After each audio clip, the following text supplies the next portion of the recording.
Hello and welcome to my YouTube and Facebook educational channel নিয়ারসর। আজকে আমি নিয়েছি ক্লাস 11 এর অ্যানুয়ালি এক্সামের সাজেশন। বর্তমান সময়ে আমার কাছে 5টা সাজেশন রেডি করা আছে: Bangla, English, political science, education এবং হিস্ট্রি।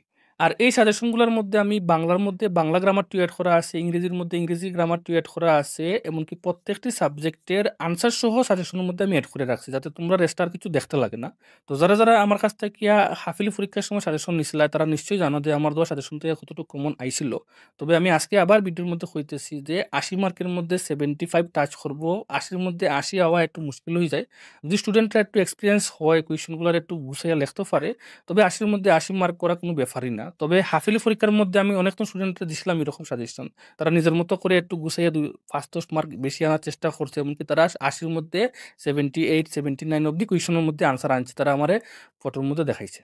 আমার কাছে শুধুমাত্র ক্লাস 11 এর সাজেশন আছে তা না, আমার কাছে ক্লাস 8, 9, 10, 11, 12 অল সাবজেক্টের সাজেশনগুলো রেডি করা আছে, আনসার সহ রেডি করা আছে। তো ছোট একটা অ্যামাউন্টের বদলে আমি সাজেশনগুলো তোমরা দিতে পারি।